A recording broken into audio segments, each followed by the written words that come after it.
बुलंद जी वर्खा समारोह अॻिते न वधो पुटु सभु जे इस्तक़बाल लाइ हलंदड़ रोज़मर्रा हाजिया लाइ इस्तेमाल जूं शयूं ठाहींदड़ उथी बीठल ज़हीन शागिर्द 7वीं क्लास में पढ़ंदड़ इम्तियाज़ नंढड़े लाइ ताड़ियुनि जो वई जंहिंमें शागिर्द जे वालिदैन तालीम खाते जे कामोरनि सहाफ़ियुनि अदीबनि शाइरनि समेत वॾे अंग में शहरियुनि शिरकत कई। नंढड़े साइंसदान जी ज़हानत सबबु किचिरे जे ढेरनि ते उछलियल ज़ाया थियल शयुनि मां helicopter drone nebuliser solar plates washing machine ऐं ॿियूं शयूं ठाहे इलाइक़े में मशहूरी माणे वरिती। बोदर फार्म हाई स्कूल में थियल तक़रीब में ॻाल्हाईंदे ज़हीन शागिर्द इम्तियाज़ सोलंगी चयो त हेलीकॉप्टर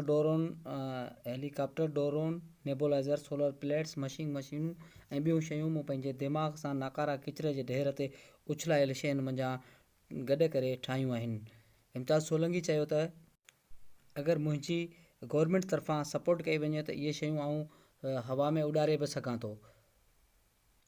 मूंखे अञा वधीक तालीम हासिल करणी आहे ऐं अव्हां हिते जेके नंढा वॾा भाइर वेठा आहियो अचो त गॾिजी मुल्क जी तरक़ी में हथु वञायूं। वाटर बोतल मां ठाही आहे ऐं हले बि थी राइट ही मूं ॿारनि जे खीर वारे दॿे मां ठाहियो आहे ही हले थो हाणे हितां थधी हवा ईंदी आहे मशीन इनमें को लिक्विड वग़ैरह मिक्स थिए थो ॿाहिरि बि हलाए ऐं हीउ जेको आहे किचिरो वग़ैरह छिकींदो आहे हीअ हले पियो किचिरो छिकण वारी मशीन जो मॉडल मूं ठाहियो आहे जेको उॾे नथो पर यानी हिकिड़ो मॉडल आहे त आऊं ठाहे सघां थो। बुलंद जी वर्खा सभु जे इस्तक़बाल लाइ हाजिया लाइ उथी बीठल नंढड़े लाइ ताड़ियुनि जो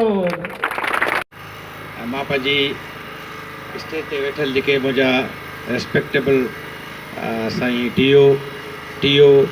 ऐं हेडमास्टर ऐं अदी असांजी शइ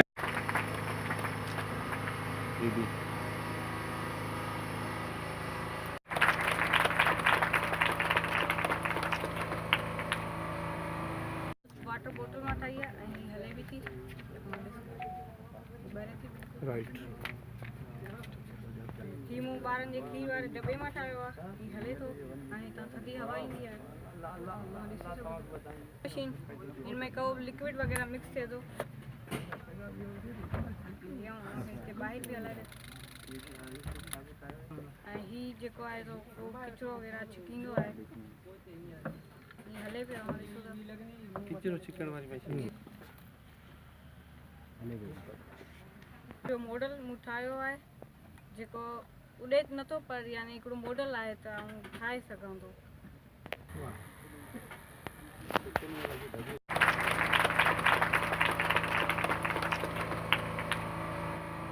उन मौक़े ते तक़रीब खे यूसी चेयरमैन कासिम रिंद जलाल बजीर गुल मुनीर वलहारी सुरेश माली डातर बख्शियाड़ो अली हसन लाशारी खान मोहम्मद सोलंगी खताई थेबो इलियास थेबो अब्दुल गनी हाले पटो नबी बख्श खासखेली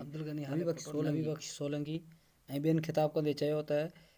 असांखे फ़ख़्रु आहे त हीउ ज़हीन शागिर्द असांजे इलाइक़े जो आहे। हिननि मुतालबो कयो त हिन शागिर्द जी माली तौर ते सहायता ऐं सहकार कयो वञे त जीअं हीउ वधि खां वधि तजुर्बा करे सघे। वाज़े रहे त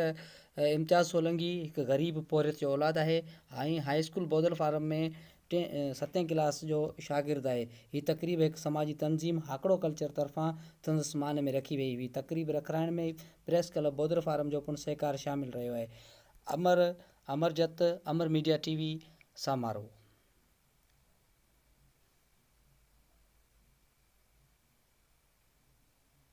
बोदर फार्म जे ज़हीन शागिर्द इम्तियाज़ सोलंगी असांजो चैनल अमर मीडिया चैनल खे सब्सक्राइब करणु न विसारींदा ऐं गॾोगॾु शेयर पिणु कंदा। असांजे चैनल अमर मीडिया टीवीअ खे सब्सक्राइब करणु न विसारींदा।